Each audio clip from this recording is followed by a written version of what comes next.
ஆண்டவரும் இரட்சகருமாகிய இயேசு கிறிஸ்துவின் நாமத்தில் ஜிசிடிகே தொலைக்காட்சி விசுவாசிகள், தாங்குகிறவர்கள், ஆசீர்வதிக்கப்பட்டவர்கள் யாவருக்கும் வாழ்த்துக்களையும் வணக்கத்தையும் தெரிவித்துக் கொள்கிறேன்.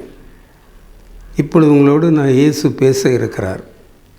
கவனிங்கள், இயேசு உங்களோடு பேசுவார். அவர் பேசுகிறார் பாருங்க. ஏசாயா 11ஆம் அதிகாரம் 1-2 வசனங்களிலே, ஈசா என்னும் அடிமரத்திலிருந்து ஒரு துளிர் தோன்றி அவன் வேர்களிலிருந்து கிளை எழும்பி செழிக்கும். அவனுடைய வேர்களிலிருந்து கிளை எழும்பி செழிக்கும். மனுஷனுக்கு கால் இருக்குது, கை இருக்குது, தலை இருக்குது, உடல் இருக்குது, ஆனால் வேர் கிடையாது. ஆனால் என்ன சொல்கிறது தெரியுமா? அவன் வேர் அப்படி சொல்லிட்டு சகரியா 6:12 அவருடைய நாமம் கிளை எனப்படும். எரேமியா 23:5 அந்நாட்களில் தாவீதுக்கு நீதியுள்ள ஒரு கிளையை முளைக்க பண்ணுவேன், ராஜாவாய் ராஜரீகம் பண்ணி இருப்பார், அவருடைய நாமம் கர்த்தர் என்பது அப்படி சொல்கிறார். அவருடைய நாமம் கிளை.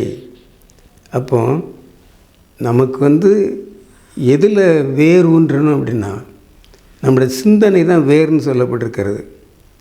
யோபு சொல்கிறாரு 29:19 என் வேர் தண்ணீர் ஓரமாய் படர்ந்தது. யோபுனுடைய அந்த வீட்டுக்கு போயிருக்கிறேன். அந்த நாட்டில் பெரிய வீடுன்னா அதாவது இப்போ கட்டமண்ணாக தான் கிடக்கு வீடு, பெரிய வீடு. அவர் சொல்கிறார் என் வேர் தண்ணீர் ஓரமாய் படர்ந்தது. ஒரு மரம் செழிக்கணும் அப்படின்னா அது தண்ணீர் அவசியம். அந்த தண்ணீர் எந்த காட்டுகிறது அப்படின்னா தியானிக்கிற மனுஷனை காட்டுகிறது. தியானிக்கிற மனுஷன் பாக்கியவான், அவன் நீர்க்கால்கள் ஓரமாக நடப்பட்டு தன் காலத்தில் தன் கனியை தந்து இலைதுறக்க மரத்தை போல் இருப்பான், செய்வதெல்லாம் வாய்க்கும். அப்போ யாருடைய காரியம் வாய்க்கும் அப்படின்னு சொன்னால் நீதிமொழிகள் 12:12 நீதிமானுடைய வேர் கனி கொடுக்கும். நீதிமானுடைய வேர் கனி கொடுக்கும். நம்ம வேர் நம்முடைய எண்ணங்கள், சிந்தனைகள் அது வேருக்கு ஒப்பிடப்படுகிறது. வேர் சிந்தனைகள் இயேசுவின் மேலே போடப்பட்டிருந்தால் அது கனி கொடுக்கும். கனி கொடுக்கணும், வாழ்க்கை வளர்ச்சியாக இருக்கும்னு அர்த்தம். நான் மாஞ்சோலையில் வேலை பார்த்தேன். எங்கள் வீட்டு முன்னால் ஒரு மரம் நிற்கிது. அந்த மரத்தின் கிளையெல்லாம் சின்ன சின்ன இலைகளாக இருக்கும். அது வெயில் காலம் ஆரம்பித்தோடனே அது உதிர்ந்துடும். அது மேலே பார்த்தா பூசணி கொடி மாதிரி உள்ள ஒரு செடி ஒரு கொடியால் படர்ந்துருக்கும். அது பச்சையாக இருக்கும், மரம் பட்டு போயிருக்கும். அப்போ அது என்ன செய்யுது, அந்த செடி, அந்த கொடி அதுக்கு வேண்டிய தண்ணீரையும் அதுக்கு வேண்டிய தேவையையும் அந்த மரத்திலிருந்து உறிஞ்சி கொள்கிறது. அதனால் அது செழிப்பாக இருக்குது. அதங்க சொல்கிறார் நீதிமானுடைய வேர் கனி கொடுக்கும். அது கனி கொடுக்கும்.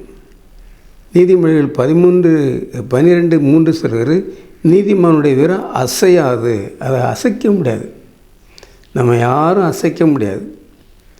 அப்படி சொல்லிட்டு உபாகம் 33:14 சூரியன் பக்குவப்படுத்தும் கனி அப்படின்னு போட்டிருக்குது. சூரியன் பக்குவப்படுத்தும் கனி.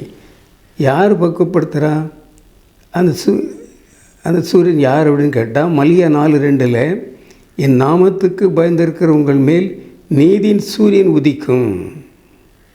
நீதியின் சூரியன் கனி கொடுத்தன்னா உதடுகளின் கனியாகிய ஸ்தோத்திர பலி அப்படின்னு அர்த்தம். ஓசியா 16:2 சொல்லப்பட்டிருக்காரு உதடுகளின் காளை. உதடுகளின் காளை. நம்ம உதடை எதுக்கு கூப்பிடுறாரு? ஒரு காளை மாட்டுக்கு கூப்பிடுறாரு. அது எப்படி அர்த்தப்படுத்தலாம் அப்படின்னா, அதாவது உதடின் கனியாகிய ஸ்தோத்திர பலி. நம்ம ஒரு தடவை உள்ளத்தின் ஆழத்திலிருந்து ஸ்தோத்திரம்னு சொன்னால் அது ஒரு காளைக்கு சமம். அந்த காளையோட விலை 40,000 ரூபாய் வச்சுக்கிடுவோமே. ஒரு உதாரணத்துக்கு 40,000 ரூபாய் இருந்தால் நம்ம பரலோகத்தில் நம்முடைய அக்கௌண்ட்டில் இயேசுவே நமக்கு ஸ்தோத்திரனும் மனப்பூர்வமாக சொன்னால் 40,000 ரூபாய் டெபாசிட் ஆகும். இல்லையா? இதுதான் இயேசு. அவர் சொல்கிறார் யோவான் 15:16 பின்பகுதியிலே, கனி கொடுக்கும்படி நான் உங்களை ஏற்படுத்தினேன். நீதி இந்த தலைப்பு வந்து வேர். நீதிமானுடைய வேர் கனி கொடுக்கும். அப்போ நம்ம கனி கொடுக்கும்படி அழைக்கப்பட்டிருக்கிறோம். கர்த்தர் நம்ம அழைத்திருக்கிறார். அப்போ நீங்கள் கனி கொடுங்க, நீ என்மேல் சார்ந்துருங்க, உங்களுடைய வேர் இயேசுவின் பேரில் போடப்படட்டும். இயேசுவின் பேரில் வேர் போடப்பட்டிருந்தால் அது வந்து செழிப்பாக இருக்கும், கனி கொடுக்கும். இன்னொரு கருத்து இருக்கிறது பாருங்கள். மத்தேயு 15:13 பரமபிதா நடாத நாற்றெல்லாம் வேரோடு பிடுங்கப்பட்டு போய்விடும். சில காலத்தில் பாருங்க, ஒரு காலத்தில் பெரிய பணக்காரங்களாக இருந்தவங்க இப்போ சாதாரணமாக ஆகிட்டாங்க. எங்கள் ஊரில் ஒருத்தர் சொல்லுவாங்க, பெரிய வீட்டுக்காரர் அப்படிம்பாங்க. இப்போ எத்தனையோ பெரிய வீடு வந்துடுச்சு. அவரை பெரிய வீட்டுக்காரர் சொன்னவங்கெல்லாம் அந்த வீடு வந்து இப்போ சின்னதாயிடுச்சு. அதோட பெரிய வீடு எத்தனையோ வந்துட்டு. ஏன் அப்படின்னா, ஒரு காலத்தில் தரித்திரம் அப்படின்னு என்ன அர்த்தம்? தரித்து இரோம். செல்வம்னா என்ன அர்த்தம்? செல்வம். இங்கே இருக்கும், இன்னொரு நாளைக்கு இன்னொரு இடத்துக்கு போயிடும். அது நிலைத்திருக்காது. ஆனால் கர்த்தர் கொடுக்குற செல்வமும் பரமபிதா நடாத நாற்றெல்லாம் வேரோடே பிடுங்கப்பட்டு போய்விடும். சேனையிலும் கர்த்தருடைய தோட்டம், திராட்சை தோட்டம், இஸ்ரவேலின் வம்சம் அப்படி சொல்லப்பட்டிருக்கிறது. அதாவது ஆண்டவர் சொல்கிறார் பாருங்க, பிதா நடாதவர்கள் வசனத்தை கேட்டு, மார்க்கு 4:20 பிதா நட்டவர்கள் வசனத்தை கேட்டு அதை ஏற்றுக்கொண்டு 30, 60, 100 பலன் கொடுக்கிறார்கள். அது நல்ல நிலத்தில் விதைக்கப்பட்டவர்கள். நம்முடைய இருதயத்தில் விதைக்கப்பட்ட விதை வந்து வசனம். வசனம் முளைச்சது அப்படின்னா அது உலகம் முழுக்க பலன் கொடுக்கும். நான் கூட சண்டே ஸ்கூல் படிக்கிற காலத்தில் ஒரு அம்மா ஒரு வசனத்தை என்னுடைய இருதயத்தில் விதைத்தது ஞாபகம் இருக்கிறது. அது அப்படியே முளைச்சி பெருகி அந்த அம்மா ஒரு நாள் சொன்னாங்க, நீ வெளிநாட்டுக்கெல்லாம் போவ அப்படின்னாங்க. நானும் கூலி வேலை செய்துக்கிட்டு இருந்தேன். ஆனால் அவங்க சொன்ன வார்த்தை வந்து அப்படி இயேசுன்னு சொன்னார், உன்னை வெளிநாட்டுக்கெல்லாம் அனுப்புவேன் அப்படின்னு. எந்த ஆதாரமும் கிடையாது. ஏன்னா வெளிநாட்டுக்கு போகக்கூடிய பிரசங்கம் பண்ணக்கூடிய படிப்பும் இல்லை, அதுக்குரிய வசதியும் இல்லை. ஆனால் பல நாடுகள், இஸ்ரேல் நாட்டு, இலங்கைக்கு மட்டும் 14 தடவை கன்வென்ஷன் இடத்து போயிருக்கேன். மலேசியா, சிங்கப்பூரும் போயிருக்கேன். அப்போ கர்த்தர் அன்றைக்கு 13வது வயசில் சொன்னவற்றை நிறைவேற்றின கர்த்தர். நம்முடைய வேர் தண்ணீர் ஓரமாய் படுது. இயேசுவின் பேரில் வேர் போட்டாச்சு அப்படின்னா அது செழித்திருக்கும். பரமபிதா நடாத நாட்டெல்லாம் அது வேரோடே பிடுங்கப்பட்டு அக்கினியிலே போடப்படும். பிதா நட்டவர்கள் வசனத்தை கேட்டு ஏற்றுக்கொண்டு 30, 60, 100 பலன் கொடுப்பார்கள். இவர்களே நல்ல நிலத்தில் விதைக்கப்பட்டவர்கள். அன்புக்குரியவர்களே, நீங்கள் எல்லோரும் நல்ல நிலத்தில் விதைக்கப்பட்ட ஒரு விசுவாசம் இருக்கணும். நல்ல நிலத்தில் விதைக்கப்படாதவர்கள் வேரோடு பிடுங்கப்பட்டு விடுவார்கள். ஒரு காலத்தில் பெரிய பணக்காரனாக இருந்தவங்க இன்றைக்கி வந்து ஏழைகளாக தான் இருக்கிறாங்க, சாப்பாட்டுக்கு வழி இல்லாமல் இருக்கிறாங்க. அந்த காலத்தில் ஜமீன்தாராக இருந்தாங்க. இங்கே சுற்றி ஜமீன் வீடுகள், ஜமீன் ஏழ்கை இருக்கிறது, ஜமீன் ஆடம்பரமான பங்களா இருக்கிறது. ஆடம்பர பங்களாவில் மண் கோட்டை கட்டி குடியிருக்காங்க.